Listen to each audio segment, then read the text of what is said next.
Good. March 28th, 2023.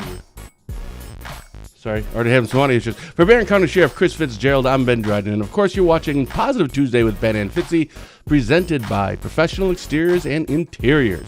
With nearly 20 years, actually now it would be 20 years of experience, this locally owned and operated business has provided quality work both on the inside and on the outside of your home or business.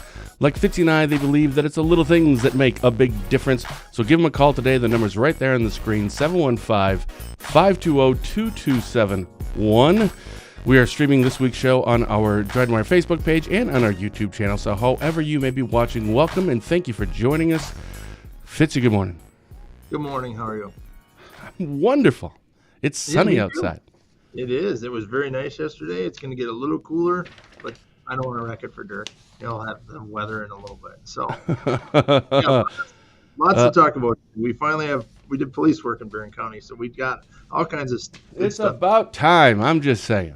It's about to. Yeah, we do have a lot to get to, including we had an article, signature bond order for man facing charges of child sexual assault. You just had a press release, I think it was just yesterday, that 34 people cited referred to prime for life class for underage drinking following parking complaint. Wow, a lot to unpack there. And, of course, one of our main topics after that is going to be about the recent swatting calls. And good morning, Amanda. So, but obviously, as always, we start with, hey, man, how's it going? How's your weekend?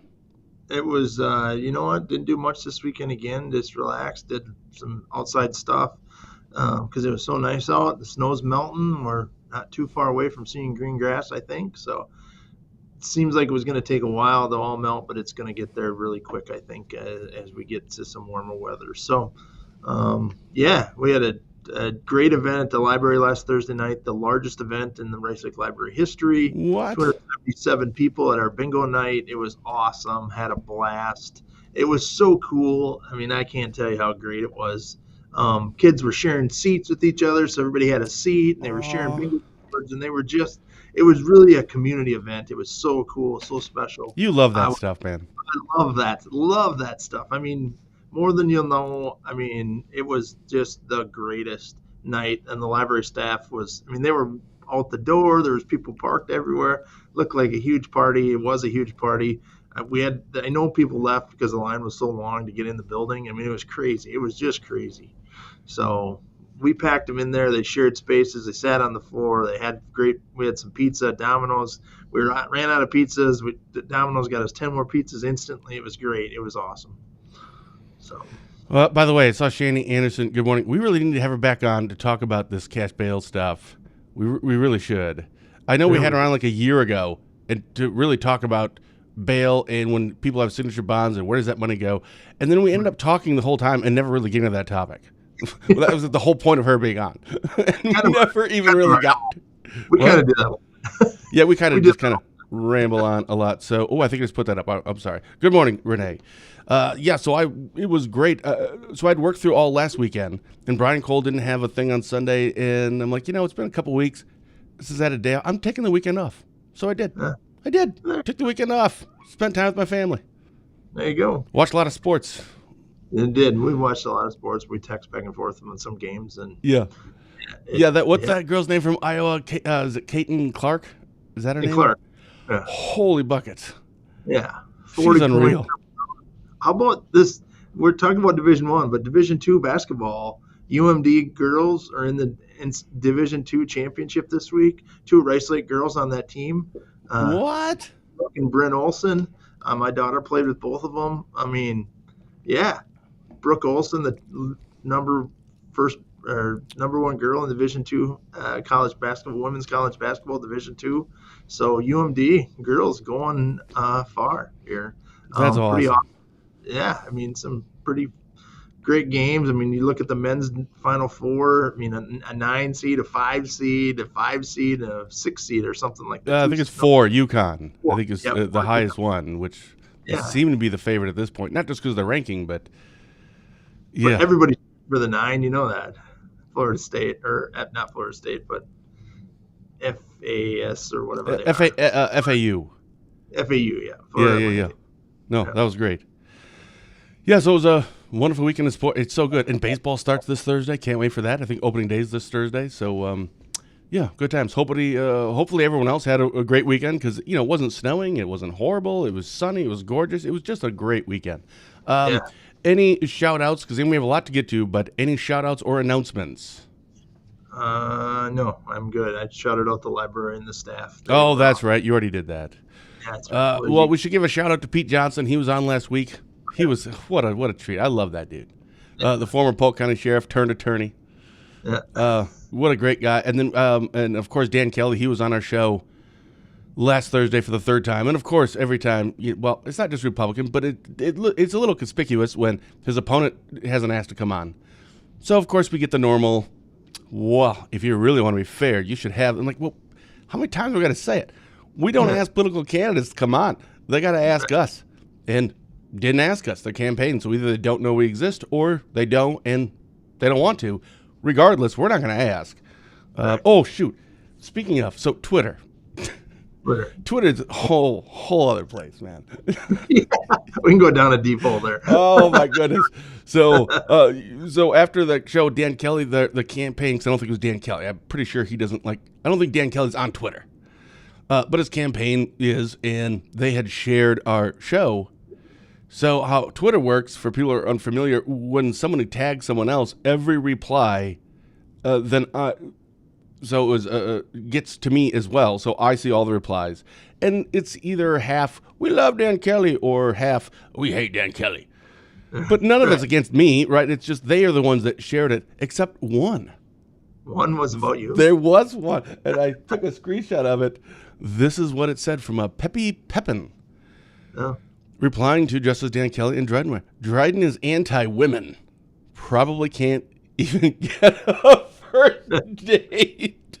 Your wife doesn't want you to really have a first date, so I think we're okay. Oh, that's great. Oh, yeah, Drusha, of course, is having fun with it. Oh, week when I showed her that, and she's like, and again, could you explain to me why you hate women so much? I'm like, stop it, honey. Just get in the kitchen, clean, and cook. I'm anti-women. Can't even get a first date. So I love Twitter. I love it. I love when people hide behind. Just say your name.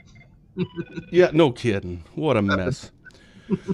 Oh, all right. Well, with that being said, signature bond order for man facing charges of child sexual assault. We want to talk about your press release. 34 people were cited for pretty much underage drinking and swatting calls.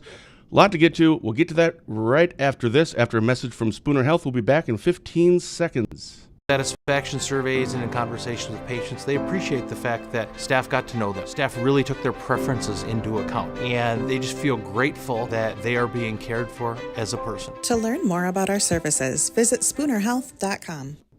All right. So which one do you want to start with? Our article or your press release from yesterday? Well, we can start with your article because that jumps into the bail bonds and. Okay. You know, I read your article. It's not our case. I think it was a Rice Lake PD case. But, correct. Yeah. So I wrote down a few. So that was the headline: that signature bond order for man facing charges of child sexual assault. Here's just for people who didn't see it. It was an insider story.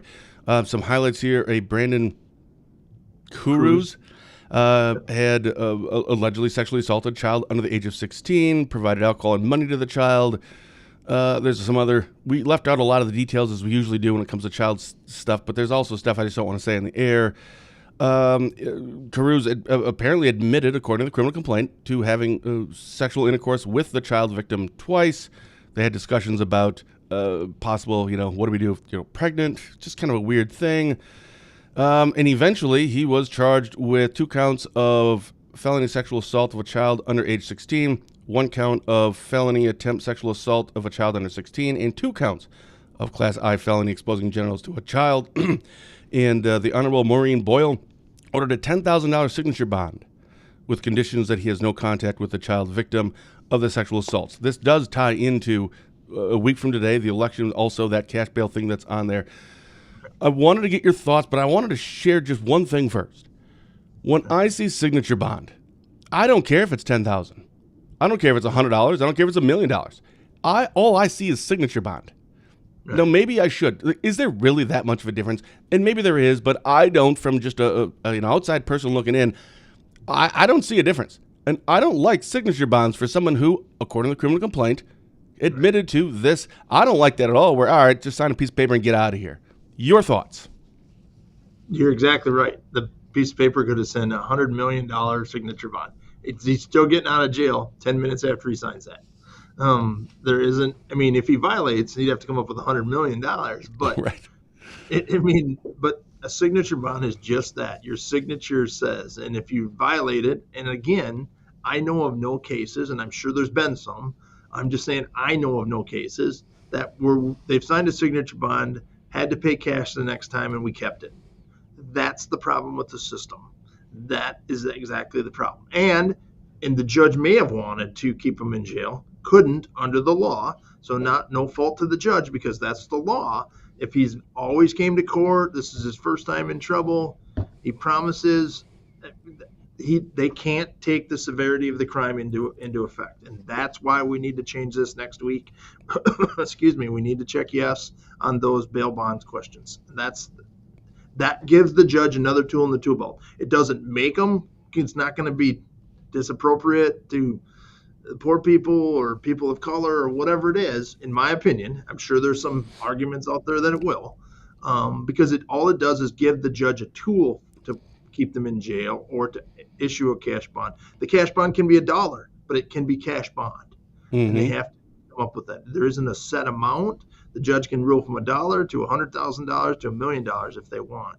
Based on the severity of the crime, they can take that into account. That's what we're talking about next week. That's why I agree 100% with you. I don't like this. I don't like signature bonds. I think we need to have a little bit more bite behind the bark. And that maybe, well, I don't know if Shani could actually speak to that if she comes on, but I just don't really understand why we even have a signature bonds. I'm sure there's a reason.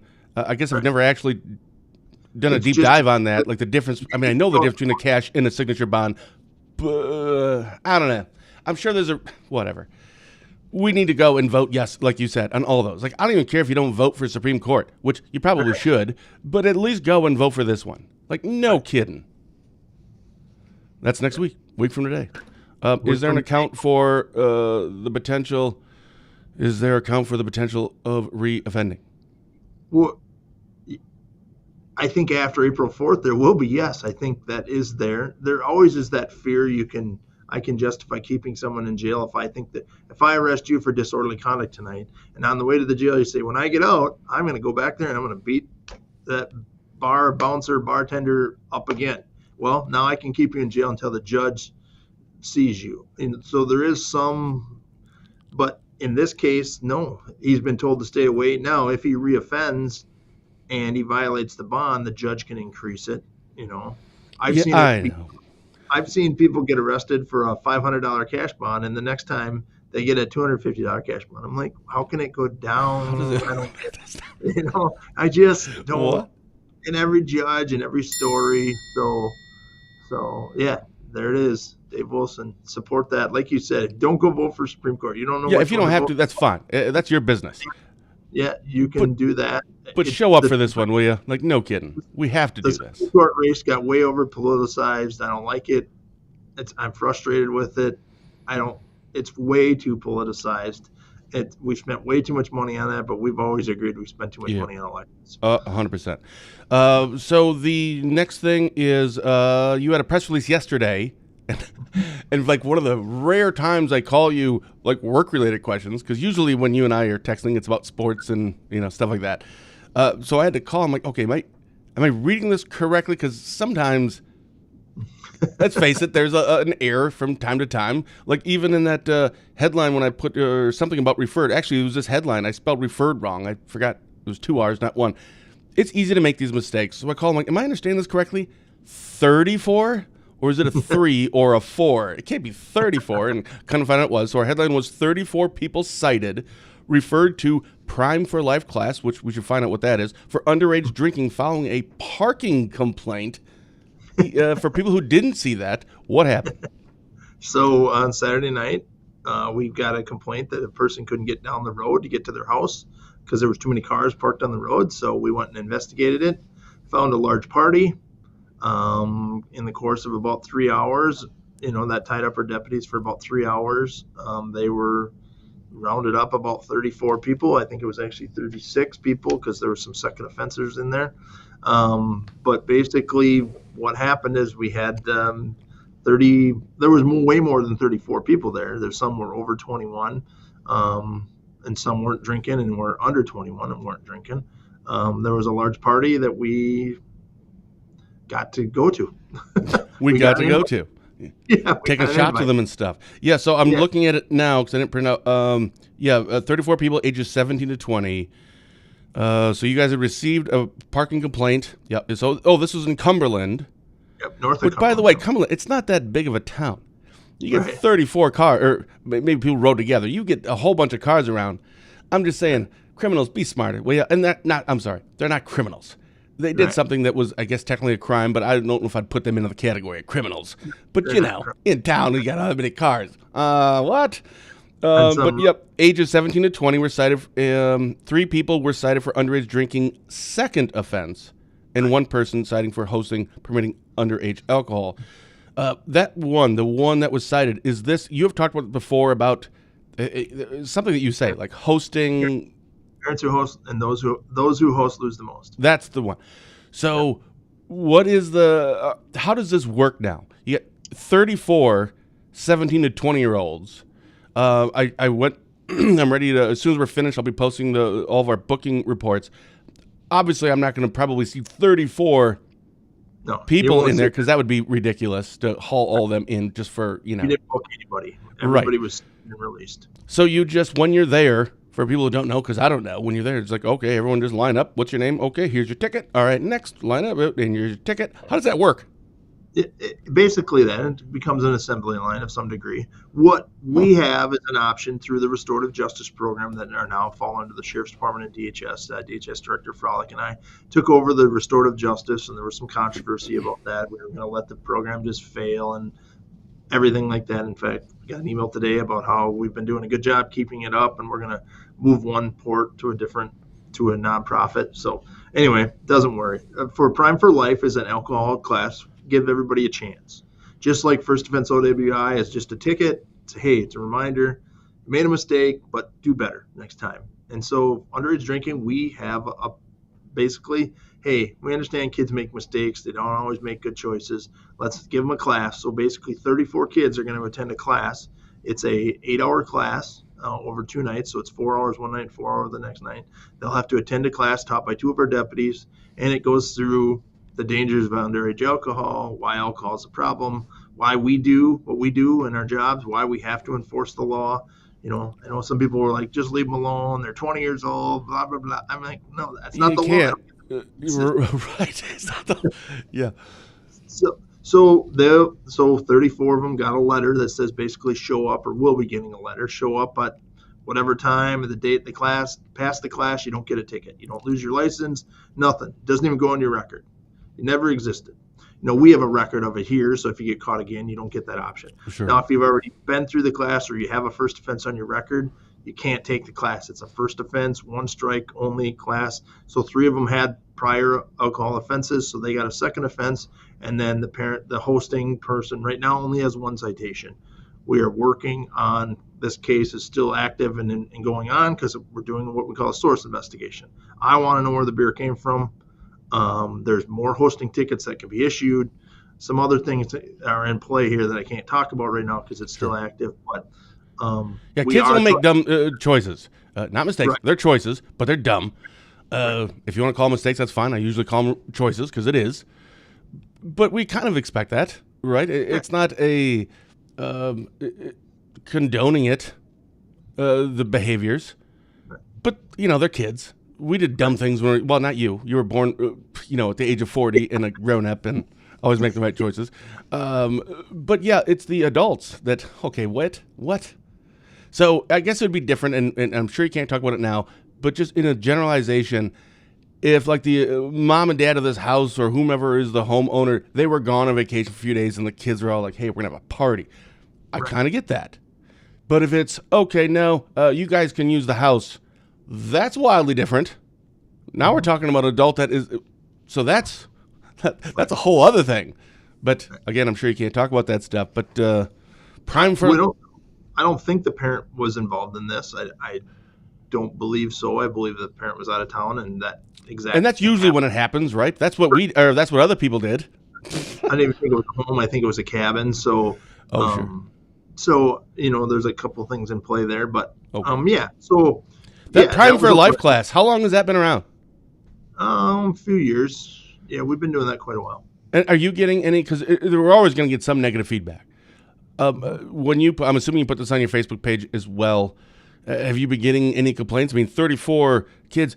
That's 34 kids' parents that you could be having. As many as 68 people contacting you saying, "How dare you?" So, from the family aspect, and do you usually get positive feedback like, "Hey, you're doing your job. It is what it is. Good lesson for them to learn," or is there some going?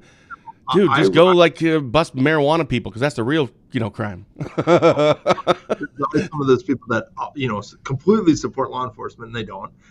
There's a guy right now that's made some comments over the last couple of weeks and a few posts that I'm kind of tired of, but I've left it alone. I could talk about how we've arrested his son. We could make some comments. I won't. But over the last few weeks, he's been poking the bear, and I've let it go. That's not smart. Exactly. And he's mad because of an incident that happened multiple years ago. He's still mad about it. We did our job that time too. I'm not worried about it. But yeah. Right. But in terms of the public, when you put this out, is it also a mostly positive, or at the very least, and it is what it is? Is this because, again, anytime we talk about marijuana, it's like, oh, focus on the real crimes like meth and fentanyl, which, that stuff is worse. We totally get it. But, it's still illegal, so we have to. If you have meth or marijuana in your car and pull you over, we got to give you a ticket. I mean, because that's how it works. So did you get any of that where it's just, what are you doing? Go focus on, crimes. Somebody said this is I'm a revenue-generating sheriff. Well, I can tell you that 34 tickets, we could have written 34, $300 and some dollar tickets, and we would have got revenue from them. This is going to cost the kid, if they go to the class, it costs them $0, and they get to keep their driver's license. Now, what parent isn't say, hey, I don't have to spend $350, and I don't have to drive my kid around for 3 months while the judge takes away his driver's license, and then pay $50 for a reinstatement fee? So I'm saving families. I'm not our county, based on what we say. It's not me, but I'm the sheriff. I get to make those rules too. We could say no to this program and say, you know what, we're not going to do it. We're not going to waste our deputies' time. I'm investing 2 deputies' times for 8 hours each to do this class. So they're doing it on duty time. There'll be some overtime cost to it. So it probably will cost me money, but in the long run, I think it's better. Okay, that's what I was going to ask to kind of put a bow on this. Wasn't like old school stuff where it's, bunch of kids underage drinking and, the local cops. It's, come on, guys.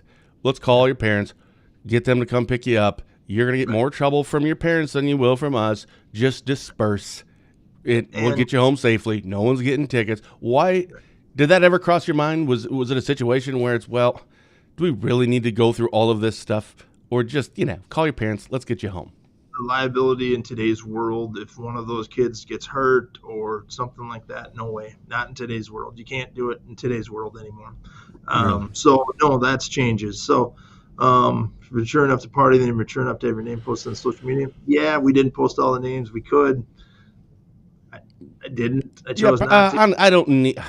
Honestly, I'm perfectly fine with you not, to be honest. I mean, I didn't even post where the party was at. Now, maybe that changes down the road, but because that's a little bit bigger fine, we can cite for technically $500 per kid that's there. Now, the DA's office is going to do that. Yeah. So here's a question for Renee. What would happen on a second offense if that doesn't work? Yeah, so you did say that there was 3 people cited for second offense. Do they get so they don't get to go to Prime for Life class? They get a ticket, and they're probably going to lose their driver's license. So it's more, you lose your driver's license for longer on a second offense, you get a bigger fine as every fine goes up. Yeah, and by the way, we have a question here from Brian on our next topic here, which we'll get to in just a minute. But this is the fear over drinking parties only happen when a carload of kids crash and get killed or kills someone else. He's 100% right. I didn't think about that too. It's not just where they were; were they all spending the night there? Which I don't know. But you have to assume that at least a couple of cars are going to leave, and what would happen then? And what did we prevent from happening? Yeah, right. I didn't think about that. Good point, Ryan. I mean, he's exactly right. I take the heat for this, and some people think it's revenue generating, it's wasting time. But what did we prevent from happening? We've talked about prevention 100 times on this show. Again, you can't measure prevention. But yeah, I've been to those crashes. I'm not going to those crashes again. I'm not going to tell another parent that their 18 or 16-year-old kid was killed drinking and driving or getting hit by a drunk driver. That's why alcohol, it's not bad. We just got to be smart. Have the exit strategy. It's amazing what you can do if you just have a plan and how safe you are. Okay, I do have one more question here because we had to get to the swatting thing, but was there at any point when you were doing this press release that you're going, maybe I don't? Any doubts at all, or any second questioning yourself, going, we did this and it was needed to be done. You've covered that, but any thoughts of, I don't know, maybe I don't do this one? No, I don't think it ever crossed my mind. It's how do I write this so that I can get a message with it. It's not the fact that we caught 34 people. I'm not proud of that. I'm happy with our guys are doing their job and gals are doing their job. I'm not proud of the fact we caught 34 people. I'm like, hey, we got a big meth bust. This is exactly, like a fentanyl bust or something. It's unfortunate that you had to do this. Right. But I also, as I write most of my press releases, and that's just me. If you don't like it, run for sheriff, I guess. I don't know what to tell you. Pound sand. Right. I always try to put a message with it. Like parents who host, it's prom, it's graduation season. We want our kids to have the best prom, the best graduation season. We don't need a crash on graduation night, or we don't need everybody crying at my kid graduates this year. I don't need some accident to happen and he has his graduation party and everybody's sad because Billy passed away in a car crash. Yeah, you can't. You don't want a graduation with an in memoriam section, right? What? Yeah, and you're right. So I'm going back to your article, and it says, with prom, and this is literally in your press release, with prom and graduation season coming up, this is a good reminder to talk to your kids about the dangers of alcohol. With no serious injuries, while no serious injuries took place, an ambulance was called to the scene for a couple of cases of mild hypothermia from people that fled from the scene but were later returned. We have seen cases like this end in tragedy. Please do your part in keeping our kids safe. Talk to them about the dangers of drugs and alcohol. If you hear something reported, and never provide alcohol to anyone under the age of 21. Together, we can keep our kids safe. You're right. I mean, it's a good reminder. We don't want prom and graduation season wrecked. It might not be our kid, but it might be our kid's best friend. I'm very close with Emma's and Jace's friends. I mean, they mean the world to me. I talk about that when I go into the schools. I don't want nothing bad to happen to them. Maybe that's because of the role I'm in, but I don't want nothing bad to happen to them. But we're all community, and they're all our kids. What we saw that in the Jamie Kloss case, or when those other kids they had died. It doesn't matter if they're your kids or if you know the parents or if you know of them. They're our kids. It takes a village, and we are our. I'm sorry, I'm going off on it, but they're all our kids. Right. But prom and graduation is around the corner, and we need to do better. We've got to make sure our kids are safe, and that it takes a community to do that. And it takes a community to make our schools safer, and that's our next topic. Yeah, let's get to that right now. Swatting. So there was a last week. I don't remember what day. Wednesday maybe. Yep. Last week, last week, there was some swatting calls that happened around our area. I think Wausau, I think maybe Ashland, I can't remember, somewhere. Yeah. But then locally, there was one in this Spooner High School, and then around the same time was down in your area at the Rice Lake Middle School, if I recall. Correct. So first, for people who don't know, what is a swatting call? And then let's get into just yours, because you can't obviously speak regarding the Spooner situation, but what did you guys then do, and why did you do it the way that you did it? But first, for people who don't know, what is a swatting call? It's a criminal harassment tactic, as what we call it, basically to get us to respond to something that's not there. It's a swatting call. It's a fake call. I'm calling. We've had a fake SWAT call in Ladysmith with our SWAT team where someone says, hey, so-and-so has got a gun. He's abducted a girl, or he's took his girlfriend hostage, and I don't remember the exact details of it. It was a few years ago in Ladysmith. We busted our SWAT team over there and got there and called the guy, and he was playing video games. And somebody was mad online and called the fake call in because they were mad at him online. I don't know why. It's probably from a different country. We can't trace the call. The FBI is looking at it. But this person interacted. This wasn't a mobile call. This was a person that was on the other line, had his voice covered, had a dialect, a different dialect from a different country. But he said he was in a bathroom. He was breathing heavy. He sounded scared. Said somebody who had been shot and there was a shooter in the building, and gave some details and answered questions and said, I got to be quiet. And it went on and on and on for. So that seems legit. Yeah, but by his dialect, you could probably tell it was fake. But I can't take that chance. No. Right, you can't take it. I mean, if it was a robocall, like some of them had been, there's an active shooter at the middle school, click. Or, at the high school or whatever school, and then you click. Well, that's totally different. You can tell by a robocall voice, you can tell. But this was not a robocall. This was an interactive person in the other line. It happened at multiple So that call goes to where? That call goes to the school? Went to the dispatch center. Oh, okay, so the call doesn't go to the school. It didn't. Some of them have in the past. This one went into our dispatch center. Okay. And I'm assuming there's lots of training on this stuff for your dispatch. Well, how to handle these things, but they don't happen very often. So that's gonna have to be, you kind of have to figure this out as you're going.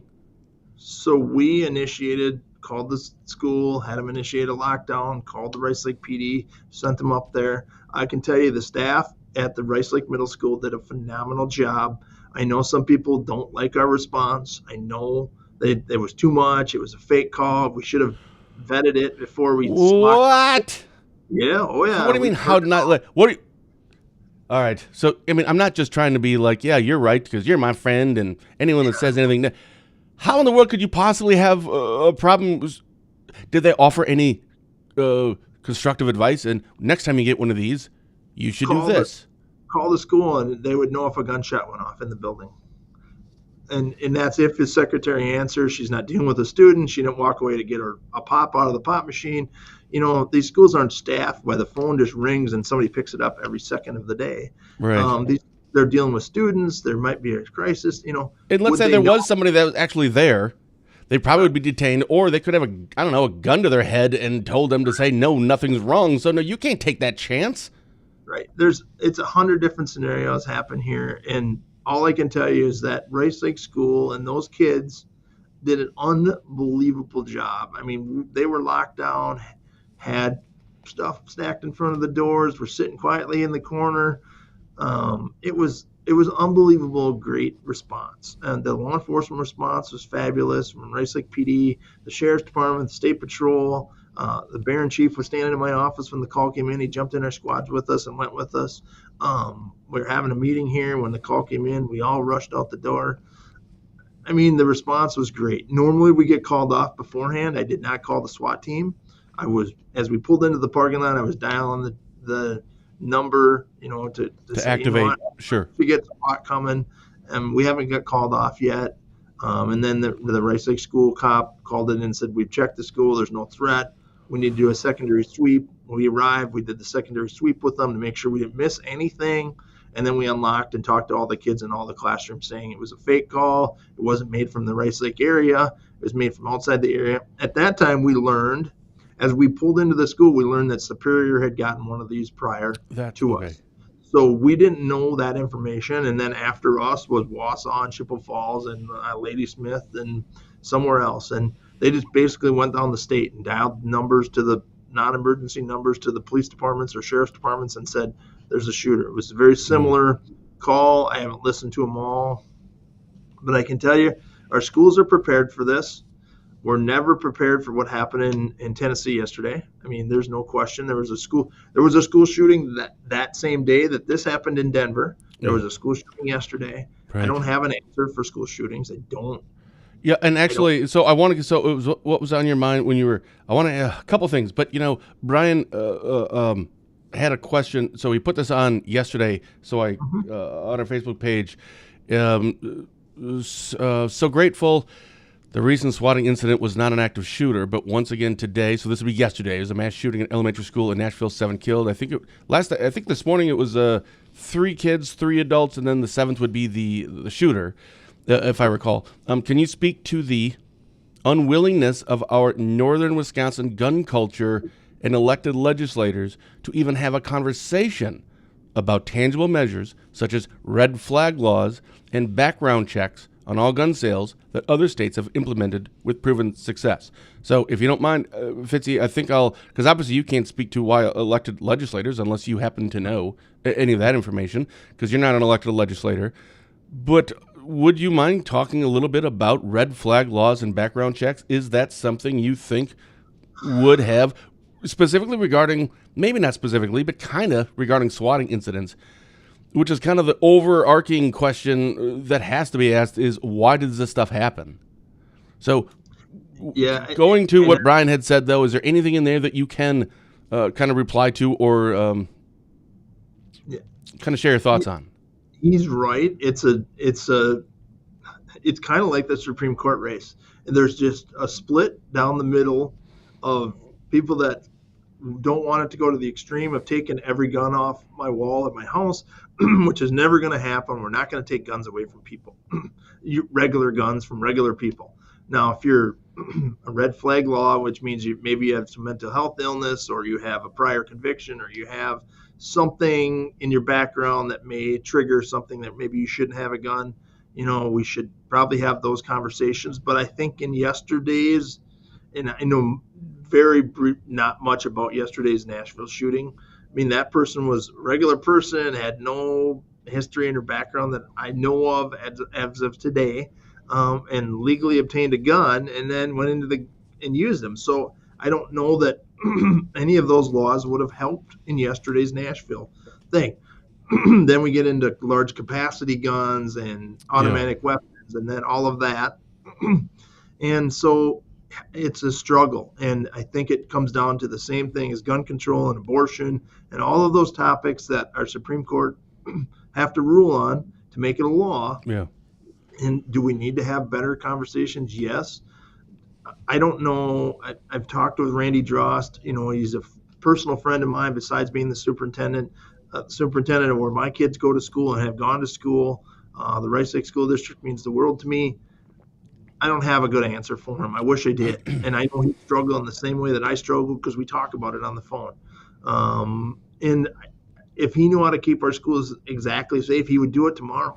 There's a ton of ideas out there, arming teachers, banning assault weapons, arming person at doors. But how many doors are at a school and how many armed people do we got to have? And there's 100 different solutions, but they all cost money. But maybe that's the answer. Maybe we put a school cop in every school, And you know what I think the answer is? They all need Jesus in their lives. Just saying. But that's a whole other thing. But mental health is a big thing, which seems to cause a lot because going to what Brian's comment or question kind of was, and on that note, a lot of those things are feel-good things. And I do think, without knowing for sure, you know what? Romaine Quinn's going to be on the show Thursday for his monthly chat. We'll bring it up to him. But a lot of that stuff is, and you and I have talked about it, if there's some of this stuff, there's a school shooting, it's a great time to talk about, gun control. I'm totally fine with that. You know me, I don't own guns, I don't like guns, but at the same time, Second Amendment, all that stuff. Right. But if we have like a limit magazines from, 100 down to is that really going to stop any school shootings? No. So a lot of the things that have been presented as gun control options, it feels good, like we want to do something. And I think that's what they were really trying to capitalize on, is that we were talking earlier, that we're a community, they're all our kids. We don't want our kids hurt. Are you kidding? But I think most of the things that are brought up really aren't going to actually stop anything. There's that state rifle thing that they legislators have brought up. Just kind of a feel-good thing. It's not a bolt action. It's a revolver, like a hunting rifle or something. And there was an editor in one of their papers in our area, and he wrote a story last week. It was just great. That was, aking this to school shootings, and now we're going to have like a school shooting type gun thing. And this is not, nobody dies from this gun. Anyway, that's a whole other thing. So a lot of this stuff is a feel good thing. And I think that is what we're all looking for. Like, we'll all get on board with, if you can somehow show that if we do this, it's going to reduce shootings, Right. then yeah, we'll do it. But most of these things don't really pan out. Now, the red flag laws, there's goods to that, and I think there's some serious issues with it at the same time. So it's not one of those, both sides are going, oh, obviously, we have to get this done. And then, like you already mentioned, then the next thing you know is turned political. Right. And that's when everything just, And everybody takes it to the extreme. Exactly. And it's, no, we're bullet in their gun, and they have to keep it in their shirt pocket. I mean, nobody wants that either side. No. But it's politicized. It's stupid. Brian's right. It's 100% that they can't sit down and talk about it. Someday they're going to have to. Yeah. Oh, yeah, and those kids. That's going back to, I'm sorry, I'm just going through back to some of the other, previous comments, but I think that was referring to, what if you didn't, go there? Can you imagine the trauma experienced by those kids? By the way, what does happen with those kids? How does this work now going through, this isn't a training drill. Right. As far as the school knew, this was happening, right? We're preparing for this, and we're going there, or at least that's what, when you guys called and said, lock it down, so everyone's going, I don't know what's going on. Adults are adults, but they're kids, middle school kids, dude. Right. Right. And the only solution I can come up with and is to put an armed guard at the front door of the middle school, an armed door at the front door of the elementary school, and he sits there all day and waits for the school shooter. Is the only option out there. Now, yeah. Florida has an interesting thing where they're trying to do this after their school shooting at Marjorie or whatever that one was. I can't remember the name of the school, but I think they might be onto something, but it costs money, and it costs basically a guy or a gal sitting at the front door of the school, and he's trained by law enforcement, and his job is to do nothing else but sit there and watch for a school shooter. And he has a gun. So again, this is one of those things where you could look at one side and you look at the other. Playing a little devil's advocate here, I like that idea of it, but here's what I don't like. We're trying to keep guns out of schools. Now we're literally bringing a gun into school.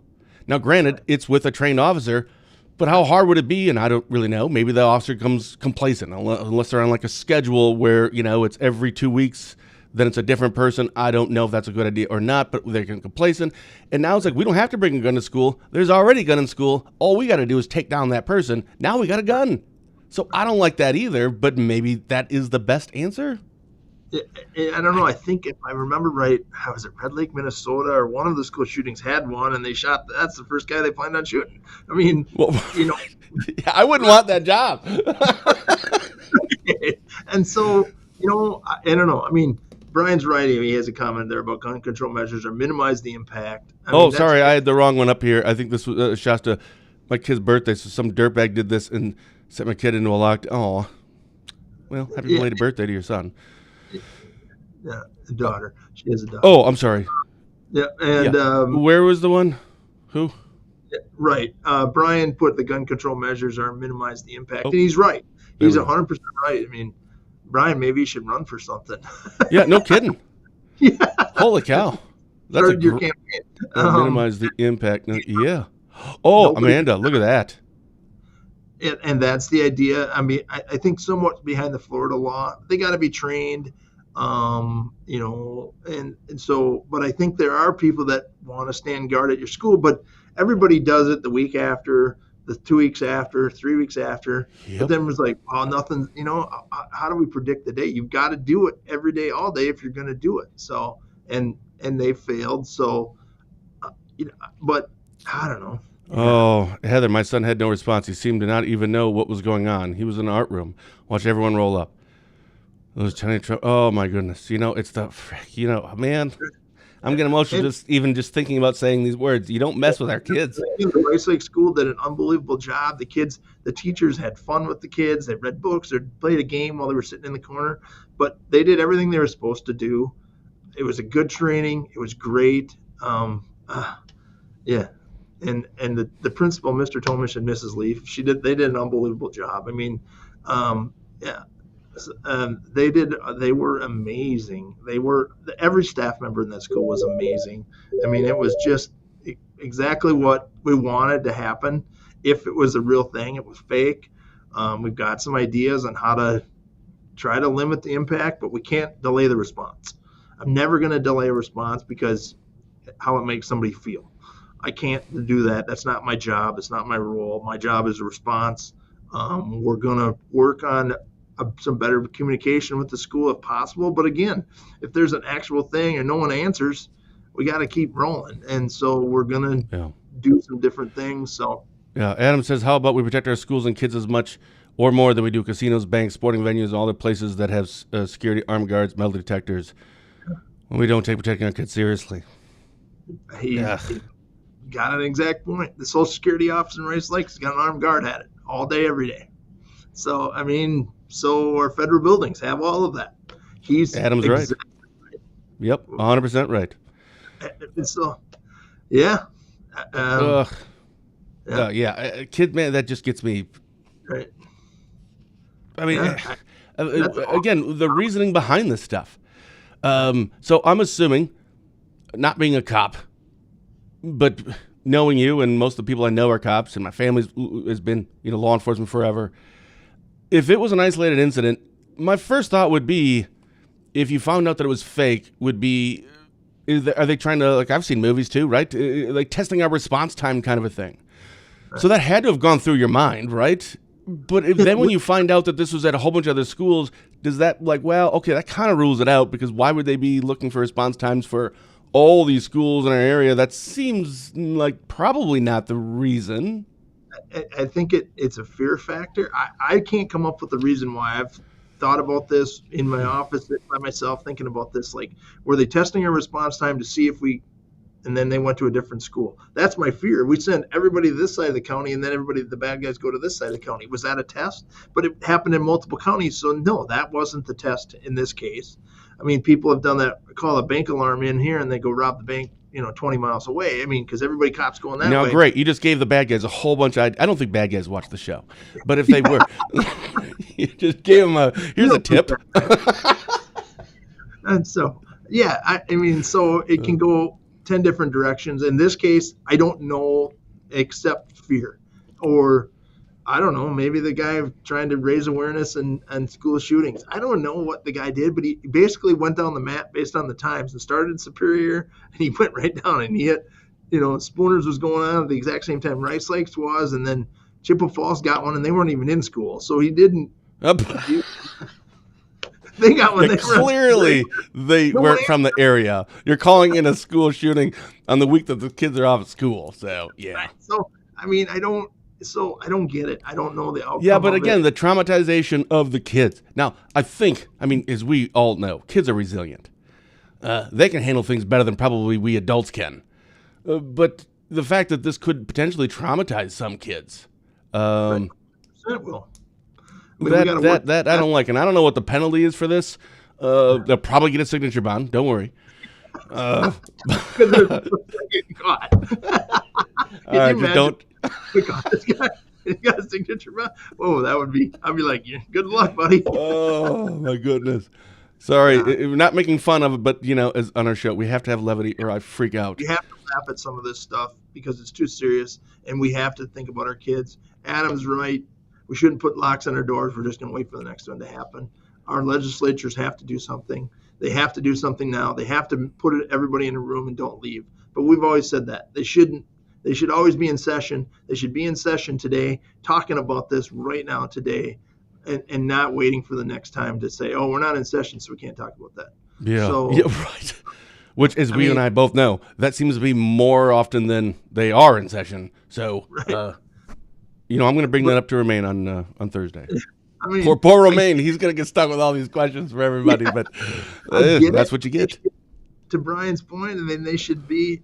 To Brian's point, to Adam's point, they should be in session today talking about this, and let's solve it. If we really care about our kids, let's solve it. I don't have the answer. I think I have some things. We're working with a couple superintendents on some ideas. I don't know if that work or not. I don't want it to be a feel good thing. I want it to be the reason why we do something. It can't be feel good because that's just, I want it to make impact. And sometimes I can't. Sometimes I can just say, hey, talk to your kids about alcohol, and maybe. And that's okay, right? Little things make a big difference. So all these little things can help. Maybe there isn't just a blanket, here's how you do it. I think if there was, somebody would have already figured it out by now. I don't know, we got 300 million people in this country. Somebody would have said, what we should do. I don't know exactly what it was. I got to ask you something. When you were, so we're talking about the impacts, teachers and adults and community and parents and certainly the kids. When you get this call, you said you were in a meeting, you get in your squad and you're taking off, so you're in Barron, so right, so how far is that? Normally 10 minutes? 9 miles. Okay. 10 minutes. So you probably got there a little faster. A little bit. Yeah, a little bit. What was going through your mind at that point, or were you so focused on, because sometimes, work, I'm in work mode. I remember Dad when he was a sheriff. I know when Dad's in work mode, I just stay away. Like there's no emotion there. There's nothing. I'm so focused on what's going on. Where's everybody? How's the scene? How do we block this? It's just total that. Were you thinking at all? Well, tell us. What were you thinking on your way there? Because at that point, you didn't know what was going on. First of all, I was thinking I left my cell phone on my desk, so that really irritated me because I couldn't call people. Oh, And I didn't want to take the radio because I wanted to hear the all clear. So I couldn't call and say, call the SWAT team. I was going through my head, when do I activate our SWAT team? We haven't been called off yet, so is there someone in that school for real? Normally people call us back. I mean, we haven't even got into parents' response yet because parents beat us to the scene because kids called them on their cell phone. And parents drove to school, which causes another issue for that. Yeah, but can you blame them? No, not at all. Don't blame them at all. I don't Right. blame them. It's just that they're going to get in our way. And if this is the real deal, I mean, our fire and EMS response was great. Our dispatchers did a good job. We had it all. We would have blocked the road off if it was the real deal, and parents wouldn't have been able to get there. We would have a reunification area. There's a lot of things that go into play. And so I'm thinking about all of those things. Do I got enough ambulances, fire departments? What are we really going to do if this is the real deal? Do I have enough ammunition? Yeah, right. Take I down knew the I had bag. enough. I wasn't worried. I wasn't worried about our cops. I truly believe in our cop response to that. We were ready. I mean, I know no one likes to think about it, but it was a heck of a training. I mean, it was about as real as it gets without it being real. It was a great response. And I know people will criticize the response, that it was too much. We should have determined. They're idiots. We don't care about them. They're idiots. I mean, it was great. I've talked to some parents about it one-on-one and said basically what I just said here. And they're like, yeah, I get it. None of us want our kids going through trauma. No. But then stop. We got to talk to our kids about alcohol before they go drinking. So proms aren't trauma. Then our graduations aren't trauma. And we've got to be smarter with drugs and alcohol and fentanyl. And we can go on. And I know I'm on my soapbox right now, but I get to be because this Good for is you. my show. And we've got to make a difference. And I really appreciate Brian and Adams and everybody's responses here because it's motivated me. We need to have some of that. We need to. It's going to motivate Romaine. I know Romaine. It's going to motivate him to do something. We need to do something. What that is, I know if we had that answer, we'd have figured it out. And there's a lot smarter people working on this than me, but my job is the 44,000 people in Barron County. And if I do something different and it works, great. If they want to copy it, so be it. But I can't sit around and wait for that. So we're working with our superintendents. We're working on better plans. We're working on a response plan. We work on training. We work on equipment. Those are all key things to build us for the future. So when we have an incident, we're ready for it. I truly believe in our staff. We're ready to go. So Yeah. We could go on and on for days on this topic. Yeah, I don't know, and I know we've already gone way past our time, but you know what? This is, I think this stuff is important. So I appreciate you staying on with us a little bit longer here, Fitzy. So was there any point that, you're reading which one are you reading? I'm reading Adam's last one. So Sure. Oh, it's too long. So long, Adam. So I know. long. We need to work together to real life-saving. Yeah, I agree. And yeah, there was Brian had put in 73rd Angie Sapek's stated position that red flag laws don't work in fields. And there's a lot of good arguments to be made that they don't work, and there's arguments to be made that they do. I mean, more guns, and yeah, I don't know what to tell you. That would be a question for her. There is an argument to be made that typically, if someone has a gun, you're probably not going to mess with them as much. So there is an argument to that. But then if nobody had guns, then probably wouldn't have any shooting. So that's just it. I wish they were so obvious of an answer to what to do, but there just kind of isn't. And Adam's right. He said you guys need to talk about this every day. We do. We have and Every Tuesday. Not this, not this, but Not I this know what time. Adam. We need to do this, but no, I've had some really good. And it really, when it hits closer to home, you do talk about it more. No one ever thinks bad things are going to happen in Berrien County. Right. We've shocked the world and showed them that bad stuff's happened in small towns, USA. So you're right. Sometimes we don't think we need to do some of these things, and I think, and as more bad things happen in the world, I think we follow them. I follow all of our active shooters, or try to follow them, and try to get real results and try to figure out what really happened, not from just the media, but from after action reports, things like that. We try to do all of that. We go to trainings on some of this stuff, but Adam, Ah. stop it, Adam. yeah. There we go. I'm not putting that on the screen, Adam. Sorry. Yeah, I think I saw there's a headline this morning. I didn't click on it, but I think I saw, I don't know what news site it was on, that we've had more active shooters this year than days this year. Yeah, I think so. No, I can't remember what actually categorizes a mass shooting. I don't remember. It's two more, I don't remember. But yeah, clearly there's an issue. I still think it's a mental health issue. And if you peel that layer back, I still think it goes back to homes. It starts there. People with these mental health issues, I think sometimes we just have those. But man, having it doesn't have to be mom and dad. It just needs to be to these parents, stepdad and stepmom, whomever. But love and care for your child and teach them right and wrong and make them feel like they're worthy and that they're safe and they're great. And I'm just saying, it literally does. Now, unfortunately, law enforcement, you can't do anything about that. But it starts there, man. Your kids in your home. That's where it starts.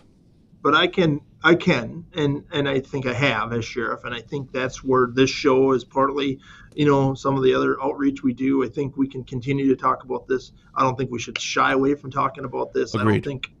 I don't think we will. I mean, everybody knows me. I won't be afraid to not talk. Nor will I. And I'll say the things so- that you can't say, like calling people idiots. Yeah. So, Just saying. we love our jobs. We'll continue to do it. We care about the community. And, we're going to try some different things. None of us are perfect. I love the input I had here today. You've motivated thanks, me. everyone. Ideas, and every person's can add to that solution. So if we all do this together, we'll be fine. So I appreciate it. All right, forecast. Rain and snow Thursday through Friday night. The whole area can see 2 to 4 inches. What? Yeah. I Dang don't it, like Dirk. Dirk. I'm really starting to not like Dirk. Me No kidding. too. Is there a band It button just on needs here? to be 80, Sonny. Oy. Oh, what? But he said Sunday Oh, might shoot. be I 50. just saw that now, too. Something about great news. We may see our first. What? All right, so all that snow will be gone. Okay. We like you again now, Dirk. Okay, you can keep commenting. All right. Yes, and go vote. Absolutely. Seriously, vote. even if it's not about the Supreme Court, which you probably should. And next week, we'll have our election predictions sure to go wrong. That's right. I don't know. Right now, like 5 weeks ago, I would say Janet's going to win by a lot. 2 weeks ago, I would say she'll win, but 3 to 4 points, like 52 to 48%. Now, I don't know. So it'll be interesting to see in a week from now where this is going to end up. So it's getting to the point. I think it's going to be a toss-up at the way that this is going. We're going to have hate mail, not on the show, but in our mailboxes for the next week. I mean, we're going to get ads after ads about this person sucks, and you suck, and you suck. Oh, I know it. Oh, yeah. Everybody's really happy to get their mail this week. Yeah, and I'll keep getting tweets like this. Dryden is anti-women. Probably can't even get a first date. Fantastic. All right, what do you have coming up this week? And again, thank you so much, Fitzy. No kidding. I know you come on to do these shows, and you find them important, and I do as well, so thank you. But also, we're going way over our time. The fact that you've stayed on and to talk about this, thank you so very much for doing that. Yeah, we've got some meetings that we're going to talk about this tomorrow on the Amber Gonsky show on the radio, talk about this exact topic. We're going to a law enforcement class this afternoon to talk about, why we need more people to be cops. We're going to work on our celebrity golf this week. We got a library meeting on Saturday. So just a lot of little things, and hopefully these little things will make a big difference. That's what we'll do. That is kind of the idea. That is our mantra. And it really does, man. Little things do make a big difference, like going out and voting for cash bail reform. That's right. Go vote, yes. 100% agree. I have got, again, Romaine Quinn coming up on Thursday. And I think, this week, right. I think I should probably do a story on it. I think there's going to be there's a new chief of police in Spooner. Or there's going really? Yeah, Chief Crispin, I think, is retiring. I think it's this week, Thursday or something, he's retiring. So I should probably do a show. Oh, shoot. You know what? We should have Mike Cronenberg, the new chief, who's going to be the new chief at the end of this week. We should probably have him on for a show. We can corrupt him right away, right when he gets in. Give him a week or two to get settled in. Okay. All right. Thank you so much, man, for coming on and talking about all this and staying late. I appreciate it. For Barron County Sheriff Chris Fitzgerald, I'm Ben Dryden, and you've been watching Positive Tuesday with Ben and Fitzy, presented by Professional Exteriors and Interiors. With 20 years of experience, this locally owned and operated business has provided quality work both on the inside and on the outside of your home or business. So give Brian a call today, 715-520-2271. Fitzy and I will be back next week. Well, yeah, we'll do our election predictions. Sure to go wrong. Make sure you get out and vote and let us know that you voted during the show next week. I mean, vote before and then tell us that you voted. So until then, thank you for watching, and as always, have a blessed